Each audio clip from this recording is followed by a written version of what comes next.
Hello my dear students, welcome back to the channel with my new video. My name is Amir from A1 Coaching. तो बेटा last video में हम लोग accounts में financial statement of companies पढ़ रहे थे, जिसमें हम लोगों ने उसके कुछ बेसिक क्वेश्चंस देख लिए थे, जो मेन चीज़ें थी वो देख ली थी। बस एक फुल प्लेस्ड क्वेश्चन बाकी रह गया था, उसको मैं आज ही कंप्लीट करवा दूंगा। बट उससे पहले मैं कंपैरेटिव स्टेटमेंट और कॉमन साइज स्टेटमेंट करा दे रहा हूँ, क्योंकि बहुत ही ईजी चैप्टर है और ये चैप्टर उन लोगों के लिए ही बना है जिन लोगों को लगता है कि हम अकाउंट्स में फेल हो सकते हैं। तो ध्यान से देखें, इस चैप्टर से आपका 4 नंबर कवर होगा और एटलीस्ट जो है स्टार्टिंग तो होगी। तो बहुत इजी चैप्टर है और इस चैप्टर को ध्यान से देखो, बहुत ही इजीली आपको समझ में आ जाएगा। ठीक है, तो अब देखो ध्यान से, चैप्टर का नाम है टूल फॉर फाइनेंशियल एनालिसिस, जिसका नाम है कंपैरेटिव स्टेटमेंट। ठीक है, तो इसमें हम लोग पढ़ेंगे कंपेयर करना। क्या सीखेंगे हम लोग? कंपेयर करना।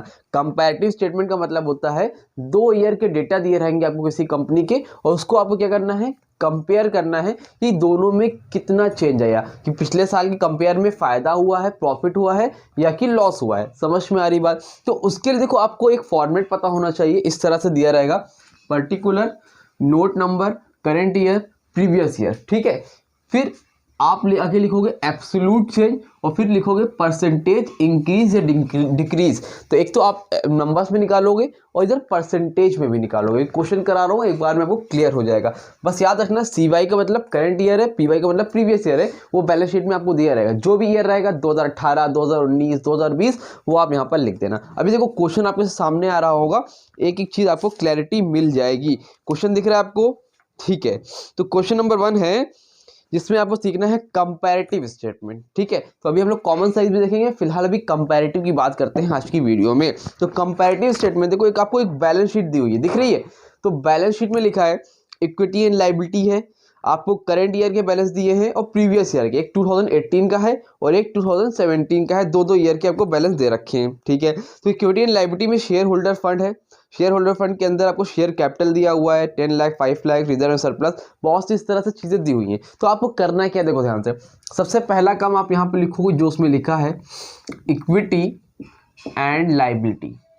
बहुत ही ईजी है, ध्यान से देख लो, 4 नंबर अपने सिक्योर कर लो बोर्ड एग्जाम के लिए सबसे पहले। ठीक है, इक्विटी लायबिलिटी आपने लिखा।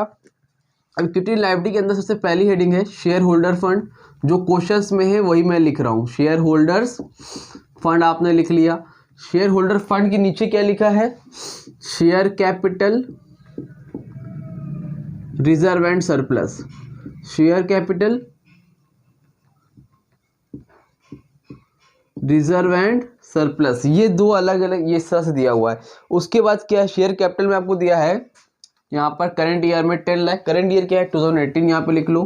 प्रीवियस में 2017। ठीक है, तो कितना दिया है? 10 लाख।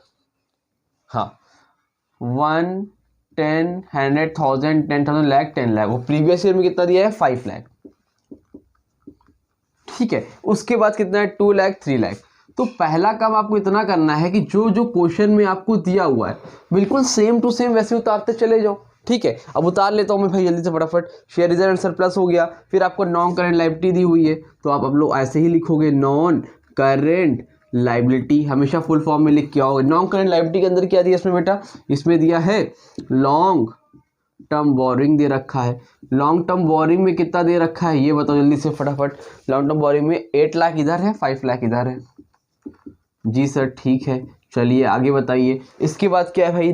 नॉन करेंट लायबिलिटी है, तो करेंट लायबिलिटी अगली हेडिंग लिखोगे करेंट लायबिलिटीज। अब करेंट लायबिलिटीज के अंदर क्या है बेटा? सबसे पहले आपका ट्रेड पेबल, खाली एक ही चीज़ दे रखी है, ट्रेड पेबल्स। ट्रेड पेबल्स कितना है? 4 लाख, 2 लाख। तो ये बताओ मैंने अभी तक किया क्या है? यहाँ पर कुछ तो नहीं किया। एक तरह से तुम देखोगे खाली जो क्वेश्चन में लिखा वही लिखा है ना, काम तो यहाँ से शुरू होगा बट लिखना तो पड़ेगा ना, तो इसलिए जल्दी फटाफट लिख लो। और फिर इसके यहाँ पे टोटल दे रखा है, टोटल जिसमें आपका करंट में है बेटा 24 लाख। जब आप इनको सबको ऐड करोगे तो 24 लाख आएगा, और इधर साइड कितना है? 15 लाख। ये भी हो गया भाई। ठीक है, अब एक काम करते हैं, अभी नीचे का एसेट की हेडिंग है उसको लिख लेते हैं। पहले मैं आपको बता देता हूँ क्वेश्चन कैसे करना है, ताकि आप लोगों को समझ में आ जाए कि हो क्या रहा है आके। अब ये एसेट्स है तो एसेट का भी हम लोग नीचे कर लेंगे, उसकी कोई टेंशन नहीं है। इसका स्पेस बढ़ा लेते हैं पहले थोड़ा तो हम लोग। ठीक है, अब ध्यान से देखो करना क्या होता है। अब एब्सोल्यूट चेंज निकालना हमें। एब्सोल्यूट चेंज कैसे निकलता है, यहाँ पे मैं लिख दे रहा हूँ current year minus previous year. हमेशा के लिए दिमाग में बसा लो, एब्सोल्यूट चेंज निकलता है करंट ईयर से प्रीवियस ईयर को माइनस करने पे। तो करंट ईयर इसमें कितना है बेटा 10 लाख, प्रीवियस ईयर कितना है 5 लाख। अगर दूसरे मार्कर से लिख दूँ तो और अच्छा रहेगा भाई, चलो इससे लिख लेते हैं। तो current year 10 lakh, previous year 5 lakh, 10 में से 5 लाख गए, कितना बचा 5 लाख। ठीक है, 2 लाख है करंट ईयर, प्रीवियस ईयर है 3 लाख। तो 2 लाख में 3 लाख जाएंगे तो कितना बचेगा -1 lakh.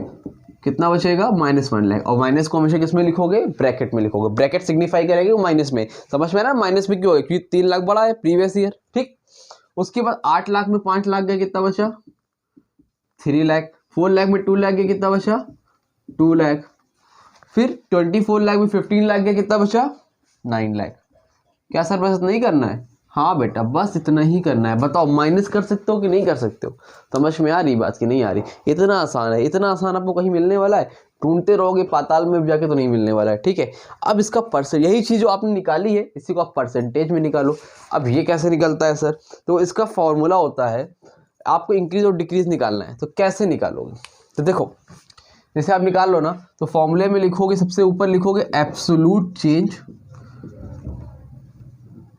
Absolute change upon previous year into 100। Formula क्या है, absolute change upon previous year into 100। मतलब सर एब्सोल्यूट चेंज कितना है बेटा इसमें 5 लाख, प्रीवियस ईयर कितना है बेटा 5 लाख इनटू 100। अगर मैं इसको कैंसिल कर दूं कितना आएगा 100%। तो यहाँ पर लिख दो 100%। समझ में आई बात, नहीं आई होगी उम्मीद करता हूँ, कोई बात नहीं, एक और करते हैं। आगे हो गया, अगले का निकालना है, अब इसका निकालना है। तो ये कितना है माइनस में 1 लाख एब्सोल्यूट चेंज। ठीक है, प्रीवियस ईयर कितना है बेटा इसमें 3 लाख इंटू 100। 0 0 cancel, 1 2 3 0 cancel.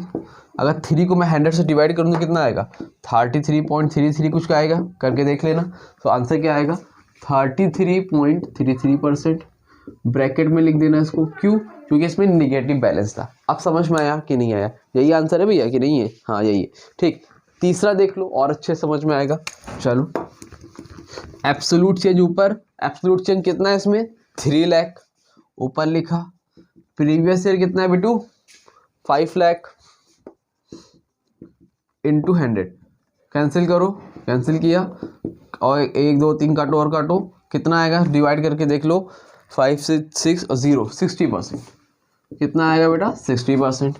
समझ में आ रही बात कि नहीं आ रही है, क्लियर हो रहा है। आगे वाले में एक और कर देता हूँ भाई, उसमें क्या है एब्सोल्यूट चेंज कितना है 2 लाख, प्रीवियस ईयर भी 2 लाख आएगा 100%। ठीक है, और इसको आप लोग निकाल लेना, इसका आएगा आपका 60%।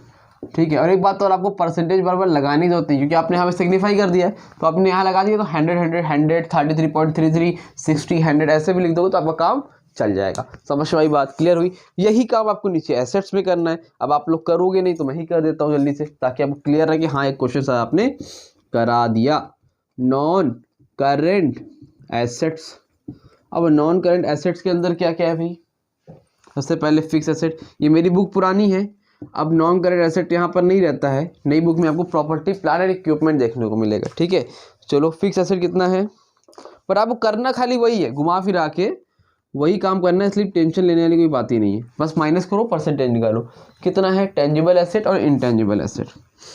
फिक्स एसेट में आपका है सबसे पहले टेंजिबल और intangible assets, ESS। Tangible asset कितना है 14 लाख 8 लाख।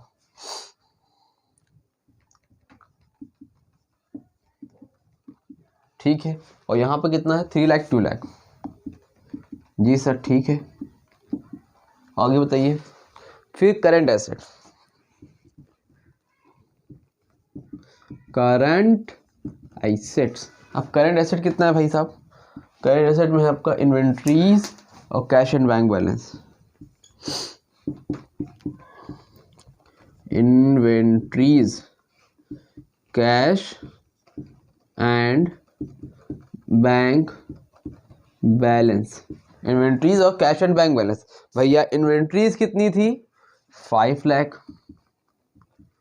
और वो कितना था 4 लाख, ठीक है 2 लाख 1 लाख, यहाँ तक हो गया। अब इसको भी वही काम कर डालो बेटा जो अभी हम लोग ने किया था। बताओ भाई क्या होगा, तो अब बताओ क्या होगा। टेंजिबल या 14 में से 8 लाख गए यानी कि 6 लाख, 3 लाख में 2 लाख गया कितना बचा 1 लाख, 5 लाख में 4 लाख गया कितना बचा 1 लाख, और 2 लाख में 1 लाख गया कितना बचा 1 लाख, ठीक है। और यहाँ पर टोटल लिखूँ, टोटल भी इसका वही आएगा। हमेशा याद रखना एक चीज़ अपने माइंड में कि यहाँ का और यहाँ का टोटल जो एल होगा वही सेम यहाँ पर भी आपको देखने को मिलेगा। कितना होगा सर 24 लाख होगा सर 15 लाख होगा। समझ में आ गई बात कि नहीं हुई। और यहाँ ये भी आपको सेम ही दिखेगा। लास्ट वाला तो लिख ही लिया करो, बाई चांस खुदा ना खास्ता कुछ ऐसा हो जाए कि आपका मैच ना कर रहा तो जहाँ पर हो ना वही यहाँ पर लिख देना, ठीक है। दोनों का सेम लिखना हमेशा, वैसे मैच कर जाएगा, इतना आसान में तो गलत नहीं करके आओगे, ठीक है। 9 लाख और यहाँ पर कितना लिखोगे 60, यहाँ पे चेंज नहीं देखने को मिलेगा। अब इसको निकाल लो भाई, 14 लाख में 8 लाख है तो इसको क्या करोगे, एब्सोल्यूट चेंज कितना है 6 लाख, प्रीवियस ईयर कितना है 8 लाख इंटू 100, सॉल्व करोगे तो कितना आएगा भाई, मैं सॉल्व नहीं कर रहा हूँ, 75% आएगा। 75% दूसरे का 50 25 50 25 और 100। भाई जैसे यहाँ पे सॉल्व किया वैसे यहाँ पे भी सॉल्व करना है। That's it complete, it is your comparative statement. उम्मीद करता हूँ समझ में आ गया होगा। अभी ये वीडियो देखोगे 1-2 घंटे बाद आपको इसी चैप्टर की कॉमन सेंस स्टेटमेंट की वीडियो मिल जाएगी, उसको देखो चैप्टर कंप्लीट। क्योंकि आपको कल कॉमन साइज स्टेटमेंट में आपको दोनों कंपैरेटिव और कॉमन की मिल जाएगी, एक नेक्स्ट चैप्टर है उसमें, उसको करने के बाद आपका चैप्टर हो जाएगा कंप्लीट, कंपैरेटिव भी कॉमन भी। आपका सिर्फ बचेगा इसमें इस वीडियो इसमें रिडेम्पशन और आपका कैश फ्लो रेशियो एनालिसिस, वो भी मैं कंप्लीट करवा दूंगा इसी वीक के अंदर बहुत स्पीड में। और जितने क्वेश्चन कराऊं उसी की जैसे 4-4 2-2 5-5 क्वेश्चन लगा लो, प्रीवियस ईयर की बुक खरीद लो उससे लगा डालो। पूरी बुक लगाने की ज़रूरत नहीं है, पहले बेसिक पे लगाओ उसके बाद प्रीवियस ईयर उठाओ और लगाओ, काम हो जाएगा आपका, ठीक है। तो उम्मीद करता हूँ समझ में आया होगा। स्क्रीनशॉट लेना स्क्रीनशॉट ले लो, ले लिया चलो। तो उम्मीद करता हूँ वीडियो अच्छी लगी होगी, वीडियो को लाइक करो। और आप लोग शेयर नहीं करते बच्चे, आप लोग शेयर करो ज़्यादा से ज़्यादा लोगों को, अपने क्लासमेट को शेयर करो ताकि मुझे भी मोटिवेशन आए। क्योंकि क्लास 10 में इतनी वीडियोस चलती है बेहिसाब देखने वाले, बट 12th में इतने हैं नहीं क्योंकि आप लोग शेयर नहीं करते हो। बहुत से बच्चे तो ऐसे आते हैं देख के जाते हैं, लाइक कमेंट करते हैं सर अब मैं पढ़ूंगा ये है वीडियो अपलोड करिए, बट वो लाइक भी नहीं करते हैं। तो अगर आप लोग देखते हो लाइक नहीं करते हो तो यार मुझे भी तो मोटिवेशन चाहिए ना, तो आप ही लोग तो मोटिवेट करोगे। तो ज़्यादा ज़्यादा लोगों को शेयर करो और जितना ज़्यादा हो सके शेयर करो। वीडियो अच्छी लगी तो वीडियो को लाइक कर दो, चैनल को सब्सक्राइब करो। मिलते हैं न्यू वीडियो में, तब तक के लिए थैंक यू सो मच।